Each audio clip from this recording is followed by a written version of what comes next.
Émancipation. Fanfiction Harry Potter. Par le studio Kali Records. Catégorie Boys Love. Couple phare Harry Potter et Severus Snape.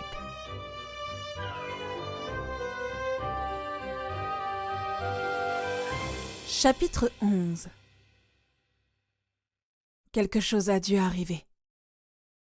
Alors qu'il arpente nerveusement sa chambre, Harry peut le sentir dans ses tripes.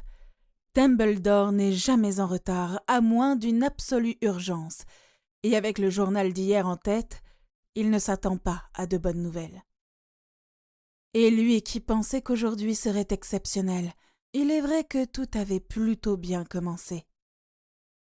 Tante Pétunia lui a fait un gâteau et lui a offert un cadeau incroyablement attentionné, des affaires d'école et des photos ayant appartenu à sa mère. Qu'elle les ait conservées après tout ce temps dépasse l'entendement. En fait, elle a pris le temps de lui expliquer qui et ce que les photos représentent. Sur beaucoup d'entre elles figuraient ses grands-parents, alors il en a profité pour lui poser des questions à leur sujet. Il s'est avéré qu'il n'avait peut-être pas été nommé en l'honneur du père de son père. Ses grands-parents maternels s'appelaient Henry et Violette Evans. En l'honneur de quel grand-père a-t-il été appelé Harry? C'est une chose qu'il ne saura jamais. Le bruit de la sonnerie le fait trébucher alors qu'il s'empresse de se lever. Il ouvre avec brusquerie la porte, une question sur le bout des lèvres, mais se retrouve face à nul autre que Severus Snape et son air sombre habituel. Il sait désormais que, quel que soit ce qui s'est passé, ce doit être très grave. « Où est le directeur ?» demande-t-il en s'effaçant pour le laisser passer. « Le directeur est un homme bien trop occupé pour perdre son temps à récupérer des gamins prétentieux, Potter !» crache le plus vieux en le regardant le nez levé en signe de dédain. « Maintenant, prenez vos affaires et allons-y. Je n'ai pas toute la journée. » Partant du principe qu'il n'obtiendra pas d'autres informations, Harry se précipite à l'étage pour prendre sa malle et la cage d'Edwige. Toutes ces questions peuvent attendre leur arrivée au square Grimmauld. Snape les a transplanés directement sous le porche. Il ouvre la porte et pénètre à l'intérieur. Se rappelant qu'il faut rester discret dans l'entrée, Harry se dirige directement vers la cuisine, pendant que Snape redonne leur taille normale à ses bagages qu'il dépose au pied de l'escalier. Puis il le suit. Seules Madame Weasley, Ron et Ginny sont là pour les accueillir. Ils le saluent et lui souhaitent un joyeux anniversaire. Toutefois, Harry a des choses plus urgentes en tête. « Que s'est-il passé ?» demande-t-il sans embâge. « Des attaques partout en Angleterre la nuit dernière », lui répond Ron de suite. « Principalement des maisons de nids moldus ou de sang mêlés. »« Hermione ?» Son cœur est sur le point de sortir de sa cage thoracique. « Malheureusement, oui, mon chéri, » confirme Madame Weasley. « Mais merci Merlin, elle a réussi à s'échapper. » Elle poursuit rapidement en voyant son visage inquiet. « Pour le moment, elle se repose dans la chambre des filles, donc que dirais-tu de t'asseoir et de te calmer? Je vais te faire une tasse de thé. Pour vous aussi, professeur ?» Snape hoche la tête en prenant un siège aussi loin d'eux que possible. « Ses parents ont été torturés et tués devant ses yeux. Patenron aussi, » l'informe Ginny. « C'était Mulciber, Dolohov, Nott, McNair et Roll. Ils l'ont conduite dans les cachots d'un manoir, mais Hermione étant Hermione, elle a réussi à reprendre sa baguette et ouvrir facilement la porte pour s'enfuir à travers la cheminette. » Harry sent son cœur saigner en pensant à son ami. « Mais on n'a pas besoin de s'inquiéter pour ces salopards plus longtemps. Ah !» Ron met un truc dans sa bouche déjà pleine. « Ils ont été butés par tu sais qui quelques heures plus tard. » D'abord surpris, Harry fronce les sourcils. Il les aurait tués pour un truc aussi absurde? Ne faisait-il pas partie de son premier cercle? Plutôt que de répondre, Ron se contente de hausser les épaules.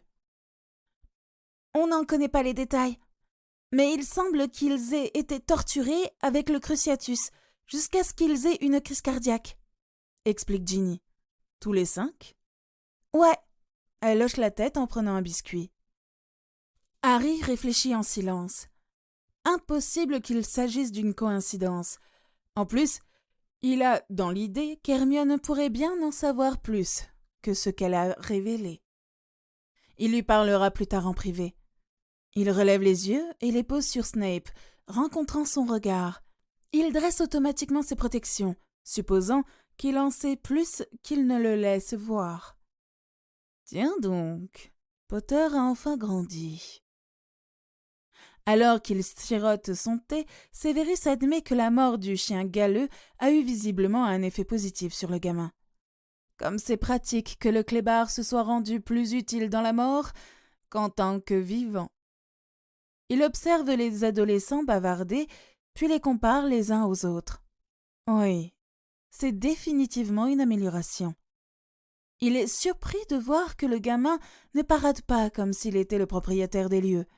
Pourtant, il est effectivement le propriétaire du square Grimmauld. L'a-t-il seulement réalisé? Quoi qu'il en soit, Potter n'est pas le seul gamin chez qui il est heureux de découvrir une évolution positive. Le sang-froid de Nott l'acier. Il ne l'aurait pas cru capable de faire quelque chose comme ça, et pourtant...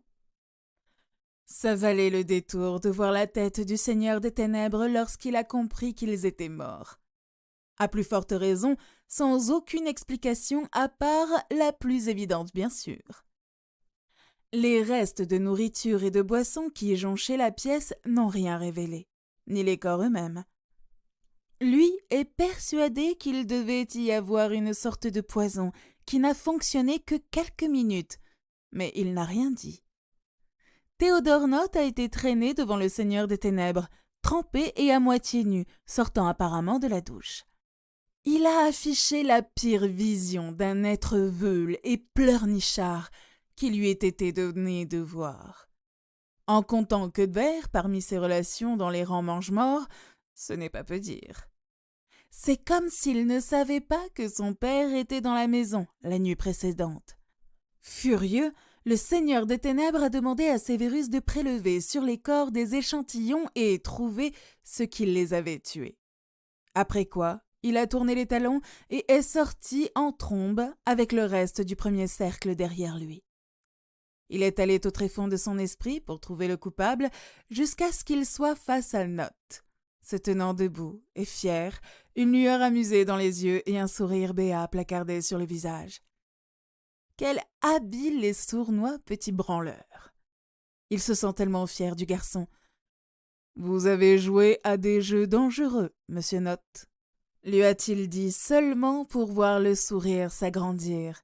« Mais ça paie, monsieur », fut sa réponse. Severus ne pouvait qu'être d'accord avec lui. Il prend une autre gorgée en regardant Potter se lever et s'excuser pour aller monter ses affaires dans la chambre qu'il partage avec Weasley. Une seconde plus tard, on entend quelque chose s'écraser dans le hall et les cris de Madame Black remplissent l'air, rejoints par les hurlements des autres tableaux. Il se lève et marche tranquillement vers la porte de la cuisine pour jeter un œil. Weasley est en train d'aider Potter à se lever. Apparemment, il s'est empêtré dans sa malle et a envoyé valdinguer dans la pièce la cage qui était posée dessus. Ce temps, Madame et Miss Weasley sont en train de batailler avec les rideaux. « Sale traître à son sang! Sortez de ma maison! Créature dégoûtante! »« La ferme! Abominable salope !» Severus n'en croit pas ses oreilles. Il fixe Potter à moitié choqué, tout comme les autres dans la pièce, y compris Madame Black. « Qui es-tu pour me donner des ordres, sale petite chose vicieuse? Sortez! Vous souillez la maison de mes ancêtres! » En tant que maître de cette famille, je vous ordonne de vous taire, sinon vous devrez subir les conséquences de ma colère. » répond Potter sur un ton dangereusement calme. « Toi, le fils du traître? Fiche le camp de ma maison infâme! Cette maison ne sera jamais à toi, fiche le camp !» Potter lève sa baguette. Incendio. Un jet de flamme se dirige vers le portrait qui hurle presque de douleur, consumant la toile et ne laissant que le cadre noirci. Pendant un moment, rien d'autre que le silence ne fait écho, jusqu'à ce que le cadre ne se détache de lui-même du mur et s'effondre au sol en 1000 morceaux. Oh, regardez, le charme n'était finalement pas permanent, commente avec humour Potter, après quoi il se tourne vers les autres portraits qui reculent, apeurés. Quelqu'un pour remettre en cause mon héritage? Tous se secouent avec force la tête. Bien. Potter prend sa cage et commence à gravir l'escalier en lévitant sa malle derrière lui. Les enfants Weasley le suivent quelques minutes plus tard, clairement impressionnés. Severus sort de sa torpeur et retourne à son thé, refusant d'admettre qu'il est tout aussi impressionné. En plus, comme Madame Weasley est toujours en état de choc, personne ne souligne que Potter vient par 2 fois et, sous leurs yeux, de pratiquer de la magie interdite aux mineurs. Bon, il est vrai que personne ne pourrait interdire aux gamins de faire de la magie dans sa propre maison, qui plus est, si bien sécurisée et indétectable, et évidemment, Potter le sait pertinemment. Oh, qu'est-ce que je donnerais pour être présent lorsque Dumbledore le découvrira. Draco Malfoy est absolument dégoûté et la seule chose qui l'empêche de le montrer est la menace d'être torturé et d'en mourir. Heureusement, grâce aux habiles manœuvres de sa mère, il n'est pas tenu de passer beaucoup de temps en présence de leur invité. Est-ce que c'est cette chose qui est supposée être le maître des ténèbres? Le messie révéré et réformateur du monde sorcier? Pour être honnête, Draco doute que ça soit vivant, encore moins humain, et conférer à ça quoi que ce soit en lien avec les notions de pureté, de sang ou autre chose, est une parodie en soi. Il s'est souvent demandé pourquoi Potter n'avait aucun respect pour le Seigneur des Ténèbres, surtout après leur incessant face-à-face. Désormais, il sait. Et lui aussi n'en a aucun, même s'il redoute encore de prononcer son nom. Ce qui le révolte le plus, ce ne sont pas les yeux rouges ou la ressemblance avec une goule, mais de voir sa famille, famille avec en tête sa tante Bella et son père, ramper à ses pieds comme de vulgaires esclaves. Non, ce serait trop gentil, plutôt comme de petits chiens qui remuent la queue à chaque petite tape ou chaque os jeté à leurs pieds, et qui ramassent la queue entre les jambes à chaque fois que leur maître déçu les bat et les torture à coups de cruciatus. Est-ce là le grand avenir de la société sorcière dont son père n'a cessé de s'extasier à chaque fois qu'il en a eu l'occasion? Et on s'attend vraiment à ce qu'il apporte son soutien total et irréversible à ça? Qu'ils aillent se faire foutre! Il préférerait finir sans un sou et dans les rues. Bon, ça ne risque pas d'arriver dans la mesure où son père est un hors-la-loi en fuite, mais quand même, pas étonnant que Severus ait changé de camp. Tout est préférable à ça, même servir Dumbledore. Draco est assis silencieusement sur sa chaise, souhaitant que le dernier mois de l'été passe plus vite, car il a des choses à faire. Ce n'est que 2 jours plus tard qu'Harry a la chance de parler à Hermione seul à seul, sans être dérangé. Ron et Ginny sont allés sur le chemin de traverse pour donner un coup de main au magasin des jumeaux vu que leur assistant est malade. Ça leur permet de gagner un peu d'argent de poche. Madame Weasley est occupée à préparer les repas puisque le square reçoit aujourd'hui beaucoup de gens. Les membres de l'ordre continuent de nettoyer les dégradations suite aux attaques et doivent s'arrêter par le quartier général pour manger, se reposer et faire leur rapport. Il l'a coincé dans la bibliothèque, juste après le petit déjeuner, et a tout de suite lancé des sortilèges de discrétion de son répertoire. Il prend la chaise à côté de la sienne et s'y assoit après l'avoir positionnée pour lui faire face. Il soulève un sourcil en question silencieuse. Elle soupire et ferme son livre qu'elle met de côté, s'attendant apparemment à ça.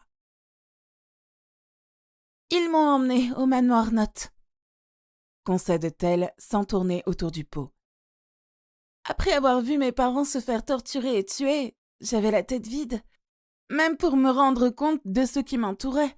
Alors tu penses bien qu'échafauder un plan pour m'échapper? Harry pose une main réconfortante sur son bras et d'un signe de tête l'invite à poursuivre. Notre Seigneur m'a enfermée dans une cellule du sous-sol et m'a laissée à mon sort. J'ai pleuré tout mon soûl pendant je ne sais combien de temps, et puis j'ai entendu quelqu'un lancer un Alohomora, et la porte s'est ouverte. C'était Théodore Nott. Brusquement, toutes les pièces du puzzle s'emboîtent, lui donnant une image claire de ce qui s'y déroulait et pour quelle raison ça s'est passé. « Ton petit ami ?»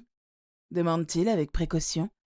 Hermione redresse vivement la tête, surprise et rouge comme une tomate, malgré son appréhension.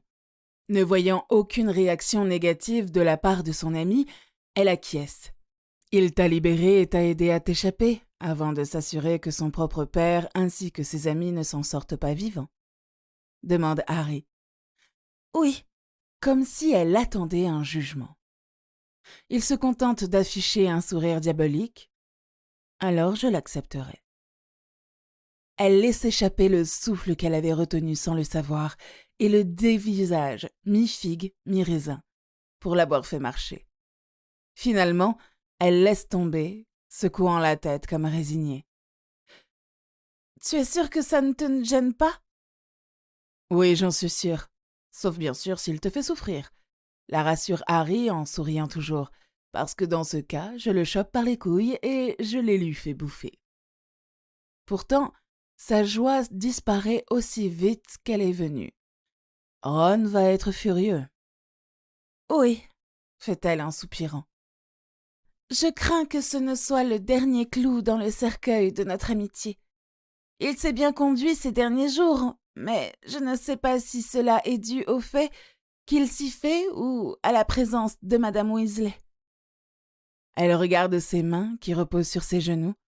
« D'après ce qu'il m'a dit récemment, j'ai l'impression qu'il essaye de tenter sa chance avec moi, utilisant à son avantage ma supposée vulnérabilité. » Elle relève la tête en souriant. « Pour quelqu'un qui déteste tout ce qui s'apparente à Serpentard, il a recours à des tactiques plutôt sournoises. » Il a toujours été doué en stratégie, reconnaît Harry en cachant son dégoût. Mais tu ne sembles pas être pour autant plus accessible que le mois dernier. Je sais que c'est étrange, mais je ne ressens plus de douleur, seulement de la tristesse et parfois de la colère. Elle confesse en affichant un air coupable. Je fais des cauchemars la nuit, et tout ce qui est arrivé est constamment dans ma tête lorsque je me réveille. Mais je ne suis pas malheureuse. Crois-moi, je sais exactement ce que tu ressens, la rassure le brun avec de la tristesse dans la voix. Depuis la mort de Sirius, je me sens coupable de ne pas l'avoir retenu, mais on s'y fait avec le temps. Je pense que ça provient du fait que mes parents ont d'ores et déjà été vengés, ajoute pensivement Hermione. Ça et le fait que je ne suis pas seule. Je t'ai toi, Théodore et d'autres amis. Et tout comme toi, ma vie a de nouveau un sens, même si c'est chèrement payé. Harry lève un sourcil, s'interrogeant sur ses paroles. Eh bien, elle sourit avec malice, en plus de t'aider à combattre, à gagner une guerre et à réformer le monde magique, mon but est de pouvoir entrer dans le froc de Théodore, bien évidemment. Ce serait vraiment stupide de laisser mon prince charmant me glisser entre les doigts, n'est-ce pas? Il se regarde sérieusement dans le blanc des yeux avant d'éclater de rire. Malgré tout ce qui s'est passé, Harry est heureux pour elle.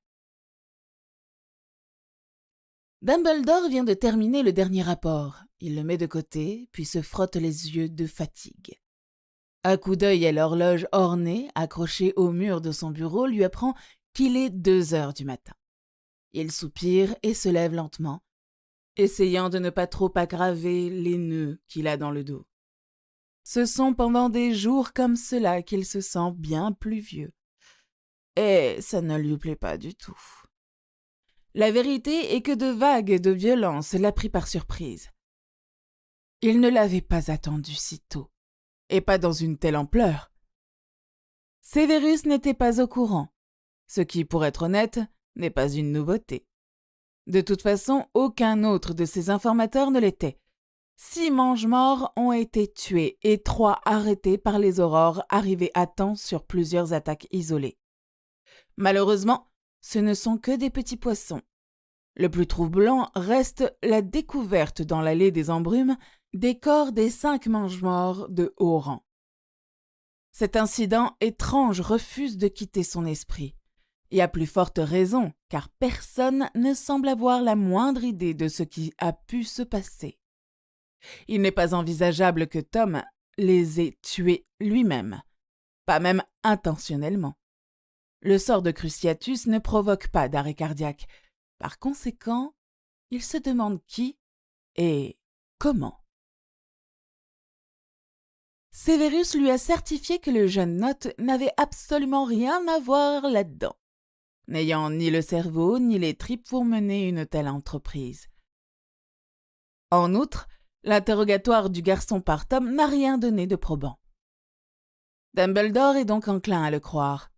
Pendant un bref instant, il a eu l'idée qu'Hermione Granger puisse y être mêlée, mais a écarté aussi vite l'idée.